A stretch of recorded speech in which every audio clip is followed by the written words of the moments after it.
Listen up, party people. Welcome to this episode of Retire with Style. And we're continuing our long term care arc with the continuum of long term care. Wait, take it away, man. Very well put, Alex. The continuing continuum of long-term care. Say that 10 times quick. No, The not really. rain in Spain. But yeah, we're now episode 3 into the arc, and yeah, we're really just moving along here in terms of wanting to talk about how you make that transition. Generally, help at home. Perhaps at some point it becomes paid help at home rather than informal help. Adult daycare centers, assisted living facilities, nursing homes, and then we can add hospice to the list, but that's not necessarily specifically a long-term care thing. But yeah, we kind of want to break down what each of these are. And before we get to that, though, I don't know if there's anything new going on in your life that you'd like to share. I'm glad you asked, Wade. That's so kind of you. Are you just saying that to go through the motions? Are you like Just really all the people who tend to skip the beginning of the episode, they're like, okay, we missed content, but now we got this. Wait, I'm sorry. Do my voice again. Let me hear this. Let me hear this. How is it? How do I sound? What was that? Oh, is this referring to a review? I don't remember. No. I thought you were doing a soundbite of me saying, "Oh my God, we missed content." No, nothing going on. I mean, where are we? In my life, well, Wade and I caught up in where were we? Kansas. Yeah, we were in Kansas City. We were in Kansas. We had sunlight, hail, and snow all in one day. Amazing. That was the day. It was like a high of 80 degrees, a low of 17 degrees. It's crazy. The big swing. Yeah. You were still there. I left before the 17 degrees arrived. That's what happened. It was blowing in with the cold northerly winds. I think they're blaming it on Jackson Mahomes. So we'll see how that goes. Is that the brother of the quarterback? Yeah, that's the brother that's always like in the way. Okay. Yeah, kind of like people say I'm like that with you. Yeah, I missed that gossip from the Kansas City behind the scenes. Yeah, something like that. But no, Wade, next Monday coming up. I don't know if you guys have been listening in. Knee operation number 3 on 2 knees. I got my knee replacement on the left side. We'll see how that goes. Partial knee replacement. Yeah, I think I can single-handedly do an episode on knee surgeries for the group at some point. So I had to slow down on the pull-ups, Wade. So we had a February thing going on. We'll have to call out TO on that and revisit that. I did get my 6-in-1 shot pull-ups in so that I made that February goal, but I haven't been keeping up with it very well in March. I had to do like 12, I think, and I did 6, but I didn't try. You know what happened? I got all amped up, and the first few days after the thing, I was just doing constant pull-ups, and then I went to the gym and I did something for my forearms, and I just got tennis elbow immediately. Oh no! And then I was like, the gods are telling me to slow down. Once you get your knees fixed, it's elbows next. No. That's already it's recovering, but I had to slow down on that, so I didn't want to overdo it. Plus, I wanted you to catch up. That way we make a game out of it. You know what I mean? It's one of those things, kind of like you do with me on the podcast. You give me some information to catch up, and then you separate from the pack, and then I catch up, and then you separate from the pack, kind of like that. All right. But with now we'll do it with healthcare. What else? Not healthcare though. That's an important distinction. Care. Sorry, see that? I'm already moved. They're kept as 2 distinct categories in the retirement income world. Thank you. Long-term care. Well, the only thing I would say too for our folks, is that this episode we're just going to level set. There's a lot of definitions of what things are. Like the previous one, we just dealt with. Look, these are the costs you're kind of looking at. Let's get that out of the way. This one is, and cost being both just time. Your time is cost, or asking your family to run you around. That's a cost. Believe it or not, I've experienced that actually quite a bit. But I'm fortunate enough that it's not an issue, but there is a cost. Here we're kind of just laying the groundwork on what the different terms are. So it's kind of one of these vocabulary sessions, if you will, kind of what we did with annuities when we did that piece. And we'll get into it. But we have lots of stuff in store for you folks, such as interviews with experts, with advisors, with folks that are part of these facilities, etc. So we're gonna do right by this. but by doing right by this is we're going to dig deep no matter what. So it's kind of like, wait, oh, you know what else? Remember we went to New York and we heard Peter Attia, right? That's right. Oh, yes, yes. Yeah, yeah, and he was he was talking about the healthcare stuff, and he got into his podcast and he said, "Look, I don't shy away from getting into the details." And so I guess that was a great phrase because we won't either, and we just need to level set. There's no other way to do it but to discuss the terms. So buckle in and away we go. Right, Wade? Right. Intro number 2. But there we go. So we're talking about, again, the continuum of long-term care, from the early stages to the end stages, and just defining what those different levels are. And of course, each individual may not progress step by step through each level of long-term care need. Some of the steps are skipped. Some of the steps may be the only one that's used. But yeah, it's really just an opportunity to walk through less care to more care and what that can look like. And then if we have time in today's episode, we'll see how long this part takes. But also, continuing care retirement communities are a newer innovation that allows you to bundle some of these different categories into one living arrangement. So we can also talk about that. But that's the idea. Not everyone's going to necessarily require moving to an institution. Proper planning for this can help people to stay at home longer.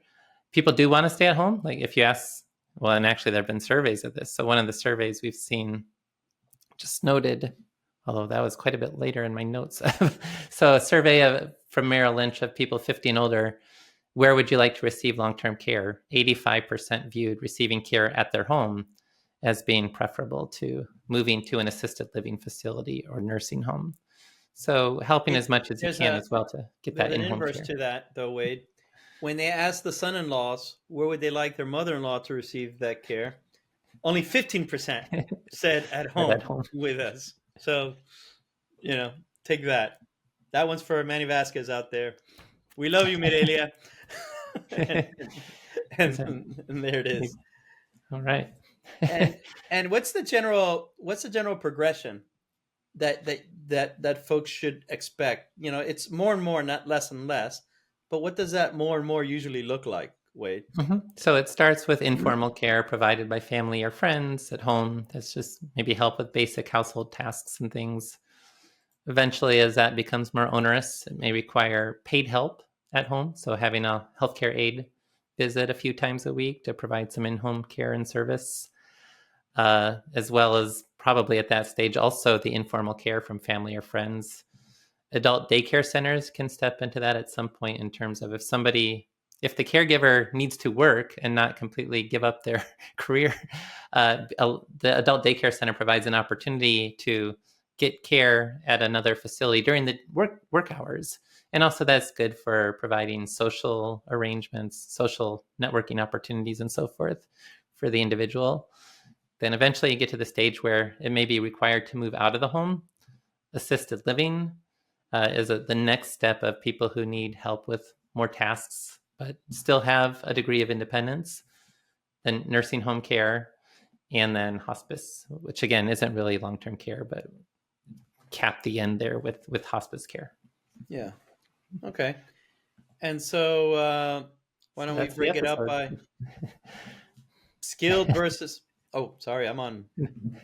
No, I mean, yeah, we're just going to now dig in deeper on what some of these different things mean. Go ahead. For a second, I thought I was on mute. That's why I was like, oh, wait, let me check real quick because I was coughing and I hit the mute button and I thought, did I not unmute myself? All right. So, like you were... say it again? No, it sounded like you're asking about skilled versus custodial care, but I'll let you proceed. Yes. So, Wade, what do you think about skilled versus custodial care? What does that mean if that comes up? Yeah, those terms are important because this gets back into partly with the conversation. Medicare is not a long-term care provider. We'll define, especially when we get into long-term care funding mechanisms, exactly when Medicare might provide limited support. But if it does, it's always for skilled care. So that's where you really need medical attention as part of the care from a skilled, licensed care provider. Most long-term care isn't necessarily skilled. It's called custodial care or non-skilled care. And it's for those chronic conditions where people need help with the activities of daily living. So it's not necessarily medical intervention per se, but help with the 6 activities of daily living that we talked about, I believe, in the first episode of this arc.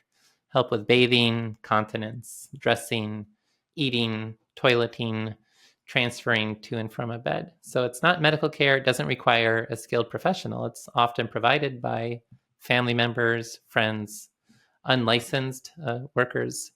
But that's what custodial care is. And most long-term care is related to custodial care. It's really only when you start getting to the levels of, well, more professional type paid support and or having individuals move to assisted living or nursing homes where the skilled care becomes a more important component as well. Just a question. If you know it, you know it. If not, that's fine too, Wade. I don't mean to put you on the spot.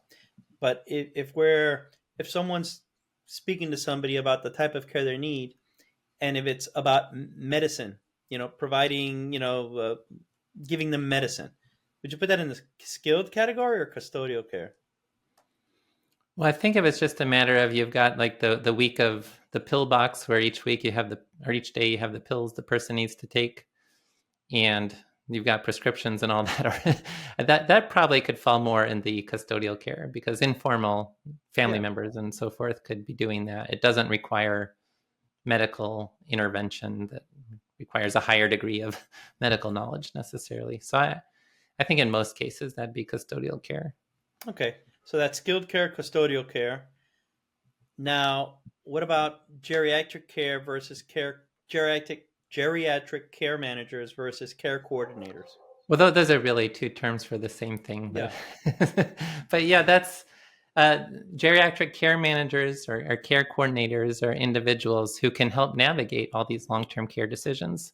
They're professionals that you can pay, or as we talk later in the next episode about, or possibly 2 episodes where we talk about different funding mechanisms for long-term care. Oftentimes, a benefit of a long-term care insurance policy is that a geriatric care manager or care coordinator will be provided on your behalf to help you navigate making all these decisions, where to move to, what are the terms of the contracts, and so forth. And that's because this can be complicated and it's not something people have experience with until the need arises. It can be very valuable and helpful to work with a professional who's able to help with all this decision making when someone needs long-term care. Okay. And then home care, what would that entail here? Like, such as long-term care, when it begins, etc. Yeah, so that's where we're kind of talking about the first stage or the first step with needing care. And it begins with you need some help around the house. And we talked 2 episodes ago as well about, we've already mentioned again, the activities of daily living, but then the incidental activities of daily living, things like house cleaning, managing the household finances, driving, that sort of thing. That's where people may need help first, ultimately, and then gradually need help more with activities of daily living. And as a first step, because this is always going to be probably before any long-term care insurance benefits are triggered and so forth, home care starts with informal care, family members, friends, people who are just part of your social network who can step in and help with some things around the house, potentially help with some of the activities of daily living in an informal manner, not necessarily paid right away. At some point, it may be necessary to also get paid help for these sorts of things. But it's really having help with that custodial care, helping with those activities of daily living, still at home before moving to an institution. It's kind of the first stage that people will experience as they make that transition towards needing more help with long-term care. And would you say there's some business? And if you can't go to family members for whatever reason, are there businesses that offer these services as well?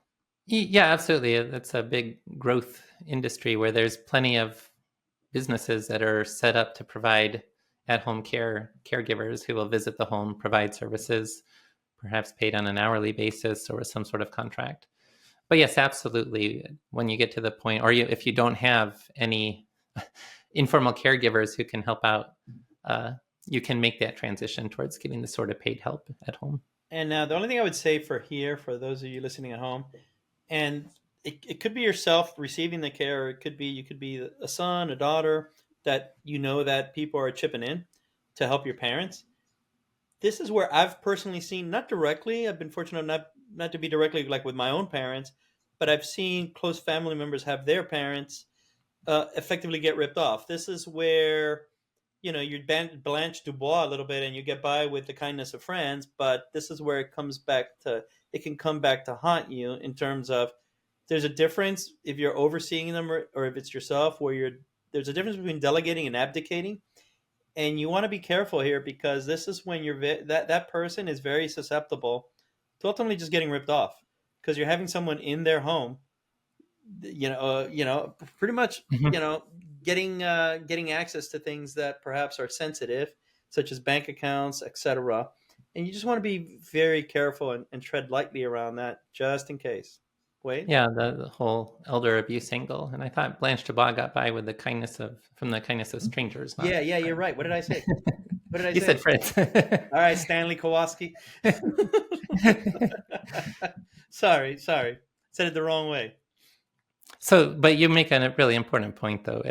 This is an area where you do have to be concerned about elder abuse, having someone you don't know who's now entering the home and has access to things. And if the person's not as mobile and so forth, may not be able to fully monitor what's going on. But if you do have a trusted at-home caregiver, this can also really help as well, reduce some of the stress for the informal caregivers and allow them to focus more on social interactions rather than providing the care, the bathing and the different things that can be stressful. So letting those family members focus on social interactions rather than being the caregiver themselves, that could be a potential benefit here. Hey, Wade, do you think Tennessee Williams had home health care when he choked on a bottle cap? Something right? Isn't it something weird like that? I don't recall that particular detail of his biography. Yeah, I think he choked like on some sort of bottle, a drink, some sort of Medicine? Oh, drink bottle? some sort of drink bottle. I think. I'm sure he could have used home health care at that point in his life. We need to pause and look up his Wikipedia. I'm not aware of No, that. no. We'll hear it in the comments if I think I'm not 100% certain. I've been wrong many times. So, all right. So that's the long term care. That's getting someone in there. Now, if you're in that sort of path, then aging in place is obviously a consideration that you're looking at because you're having people come into your house. What are some Mhm. things around there? Because this is a movement that's starting to grow. Why don't you take it away? Yeah. So aging in place, it's a movement. It's about can you make sure you can live at home and receive in-home care, because like we mentioned earlier, most people really prefer to stay at home. They don't necessarily want to move into an institution, but you have to make sure that you've laid the foundation where you can safely and comfortably age in place, stay in the home. And that can require some home renovations, different things. We can talk about that. Just making sure that the home is safe and that you're able to move around. Uh, Having a community support so that aging in place is easier if there's social services that maybe deliver meals or provide social interaction, or even providing transportation to doctor's appointments. Because the government is realizing that it's cheaper to support people aging in place at home than it is to move them to institutions. We are seeing trends where Medicaid is making it easier. This is one of the funding mechanisms once you've run out of other options. But being able to support aging in place or at home care through Medicaid, just realizing it's cheaper to do that.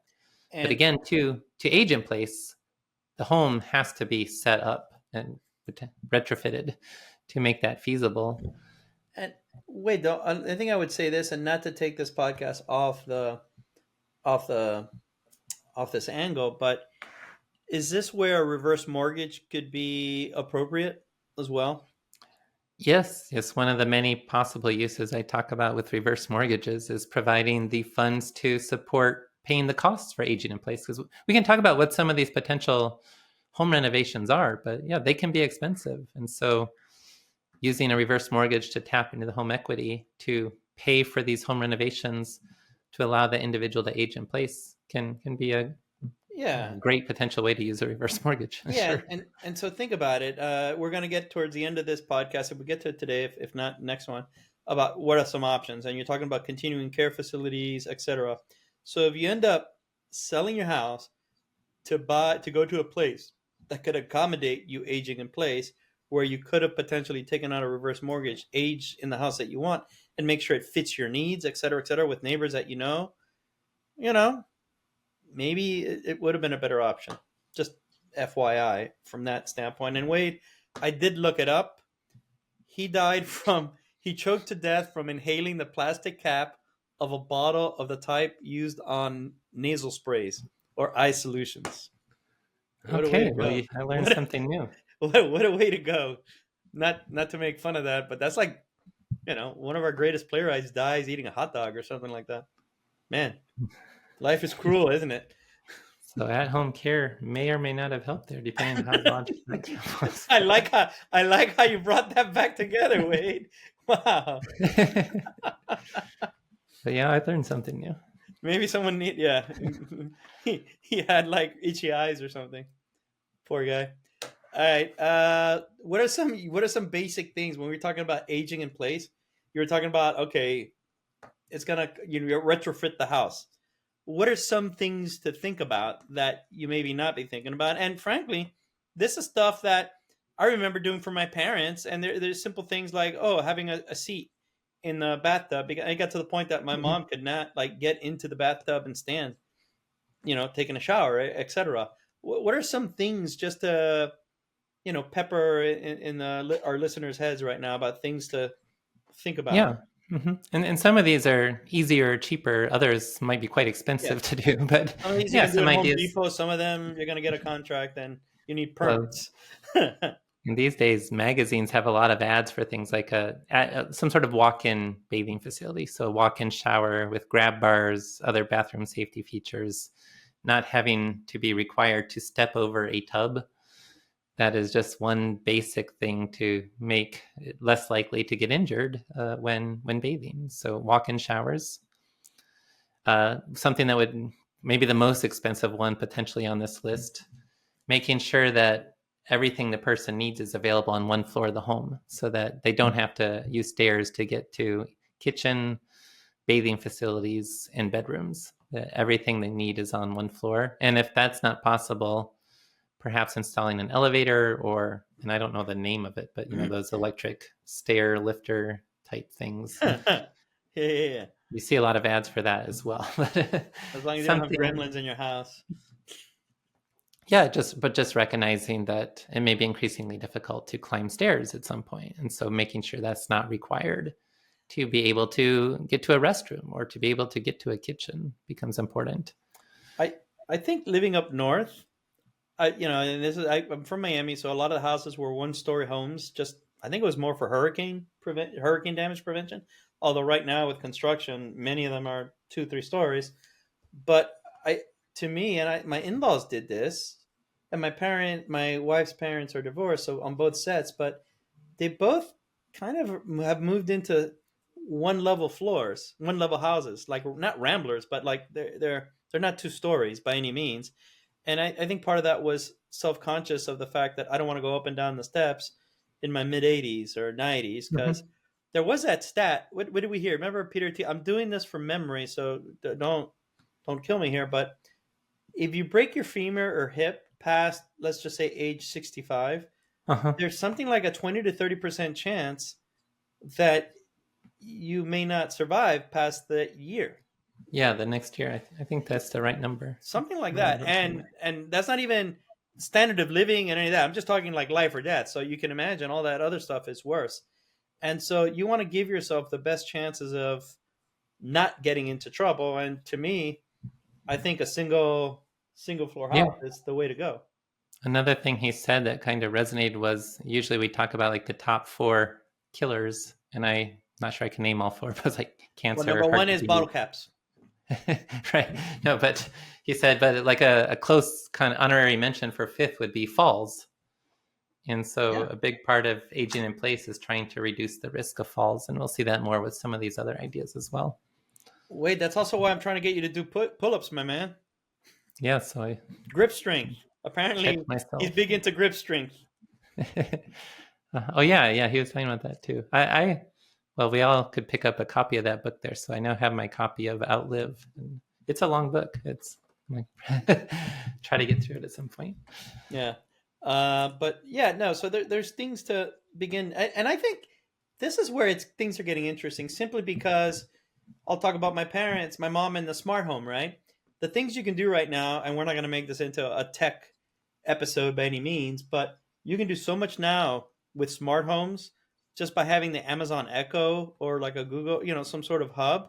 I mean, I can literally look at what's going on in my mom's room right now and talk to her, and we're Mhm. having an immediate call. I can control lights in her house, et cetera, from Yep. here. And so you'd be surprised. Those developments are going to be better and better, not worse and worse over time. So aging in place is actually an interesting thing if you really design it out right.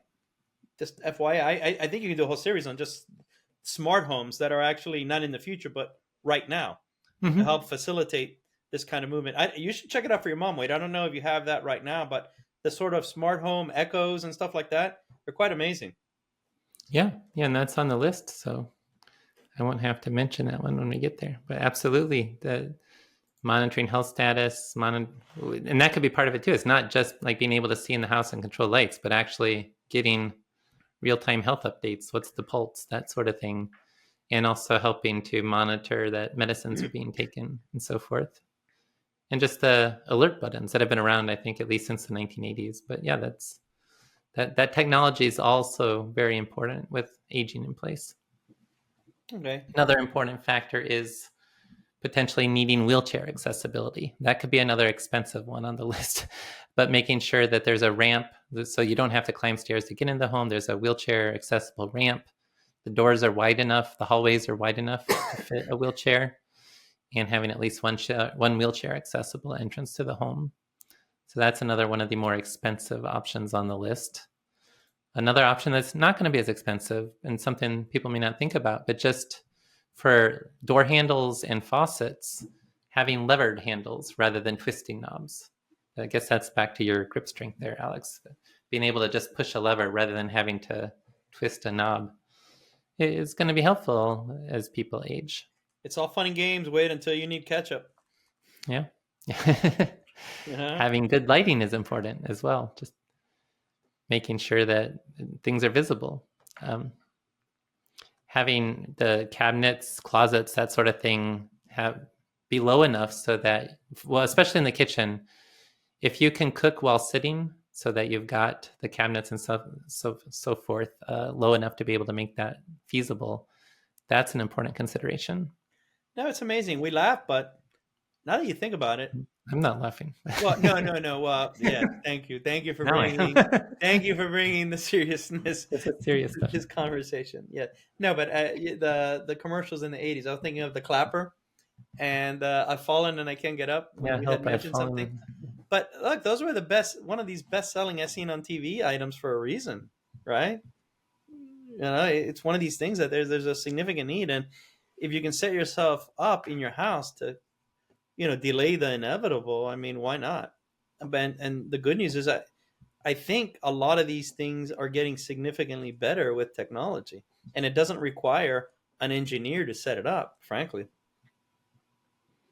Yeah, absolutely. that's it. And so, if there is a day where you need to, well, before we get out of the house, what's your take on the adult daycare, community centers, and those kind of things? Well, just real quick, one more thing on the aging in place that's important. Back to the idea of trying as much as you can to reduce hazards to falling, not having rugs or other items on the ground that can cause tripping hazards. That's a pretty simple one, but then also potentially just having non-skid softened flooring in the home as well to help cushion any falls. That'd be another important consideration. Okay. Surprised you didn't put Okay. elbow pads or stuff like that here. No. Yeah, you could wear football helmets. Roller derby. No. But you're right. There's things you could do. Why not? Especially it's the falls. That's why I said the first floor, that kind of thing. falls are something that you don't want to mess around with in a major way because it's hard to come back from that, no matter what. Yeah, yeah, it's that fifth item on the. There's so many knock-on effects. Mhm. uh, okay. All right. So, do we check the boxes on that one? We did. Yeah. All right. Adult daycare and community centers. I would before we get into it, I would say anecdotally, this to me, I noticed a significant downfall with both my mom and my dad when they kind of my mom Alzheimer's wise, and my dad with hearing, he and not socializing, Hmm. specifically not Isolation. socializing and isolating yourself.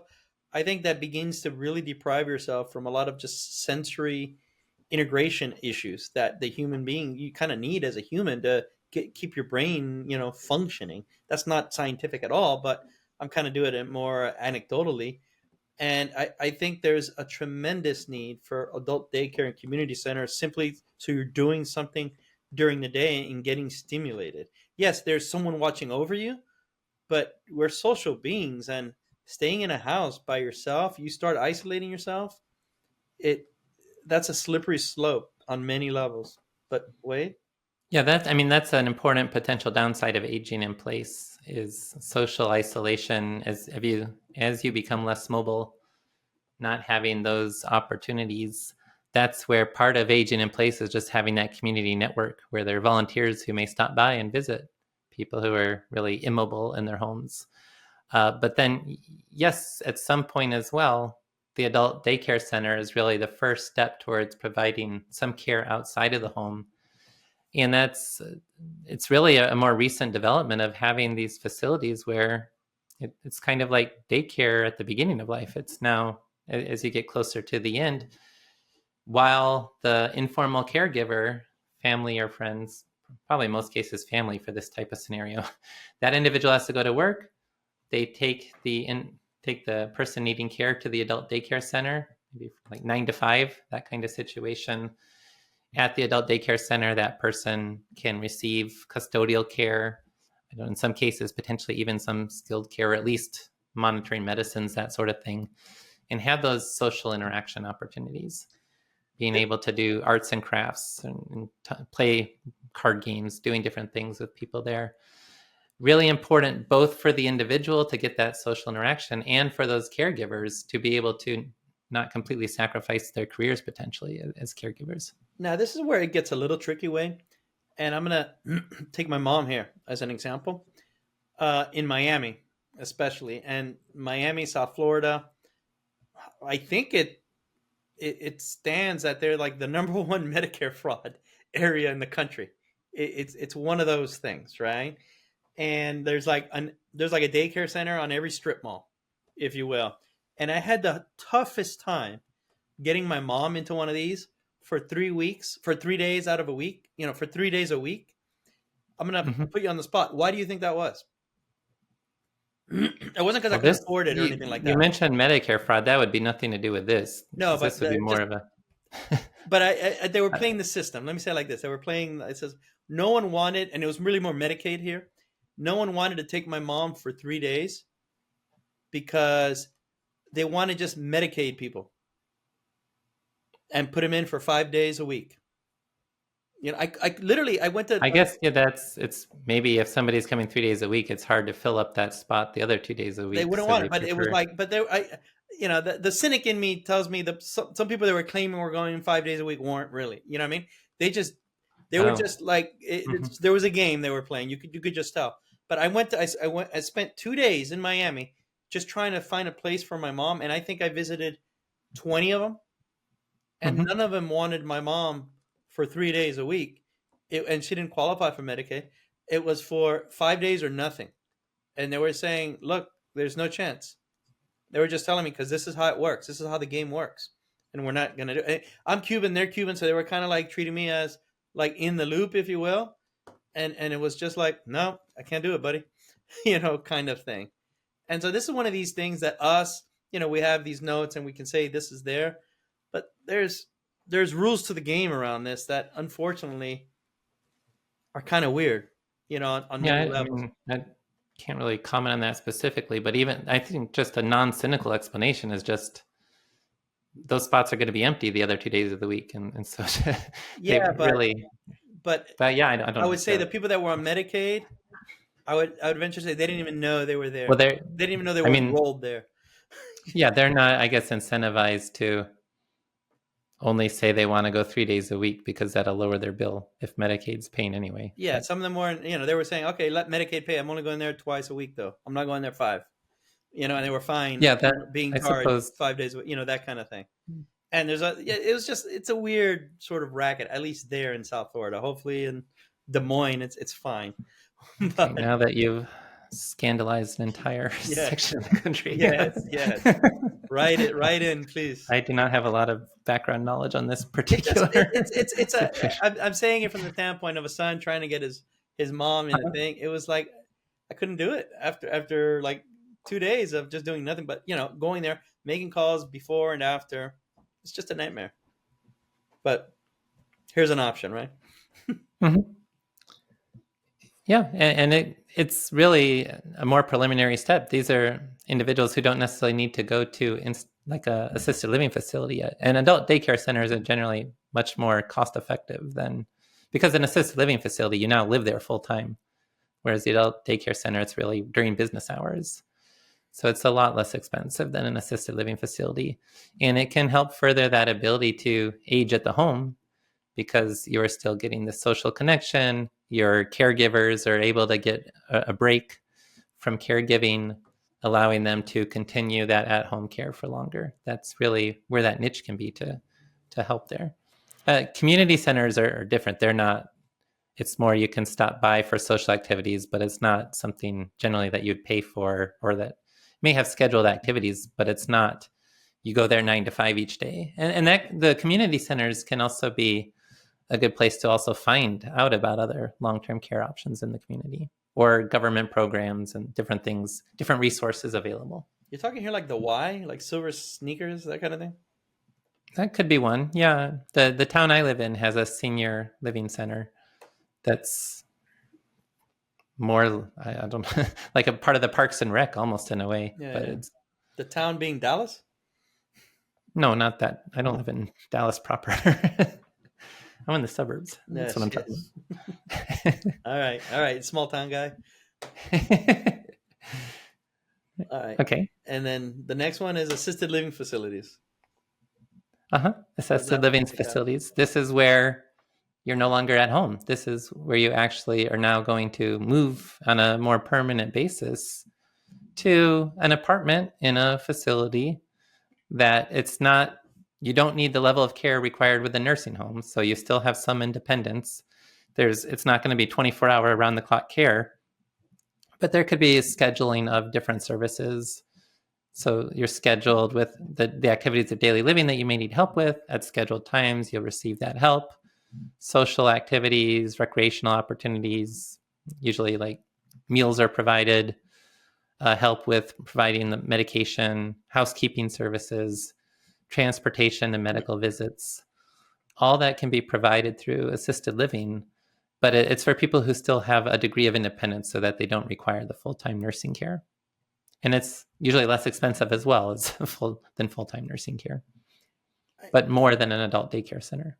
Yeah, I would say this, Wade, and maybe it's a matter of semantics, but there's even an interesting hybrid between here and before you get to the nursing home. Because I would say my mom is fiercely independent all her life. She was living with my sister, so she's followed this trajectory that Wade laid out. But it got to the point that my sister really couldn't do it anymore, and I actually had to, find a assisted living facility and put my mom there.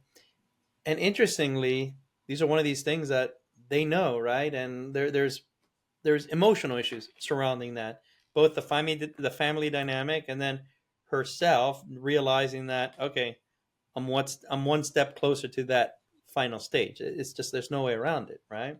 Mm-hmm. But this is more like a home. It's in Miami. It's like, I don't know. There's a 4-bedroom house. It's treated like a home, but my mom has 24-hour care there with 2 nurses. And yeah, during the day they can, they putz around in the living room, do arts and crafts, stuff like that. I couldn't get her into what's it called, a daycare. But they do enough stuff there that it takes care of it. They walk around and everything, but there's someone there all the time. So it's kind of in between. It's not just here you go, you're doing things. They feed her, they help bathe her. If they need to change her, they will. Things like that. But it has a hominess to it. It feels like a home. It doesn't necessarily feel like a hospital nursing home where like my dad is, Oh, if you will. yeah. Assisted living facilities will generally feel more like at home. You have your own apartment, or it could be a single house. That would be a more expensive version, probably, but same idea that you have your own place still. Yeah, you'd be surprised. I mean, this in Miami, there's tons of them, and no, I think we lucked out. But it's been a huge relief over the last 2 years. Was it when I moved my mom there? You probably know as well as I did when I said, "Hey, I gotta go down." But it's been a huge relief, and I feel like so fortunate to have found a place for my mom here where I don't have to worry. Okay, what's going on? And she may not know it, but she's in a good place there. So that this has been a godsend for me. Mm-hmm. But yeah, that's the idea. I mean, whenever you start talking about moving into one of these facilities, there's going to be contracts involved, and we could be talking about a lot of potential costs. It could be separated between upfront fees, ongoing monthly expenses. So if you're helping, when someone needs care, they're going to be less capable of doing this. But if you're helping someone, it could be important to have an elder law attorney just take a look at the contract and review the contract with you and make sure you understand all the different provisions and aspects of the care to be provided. What would be some good questions to ask? I'm glad you asked.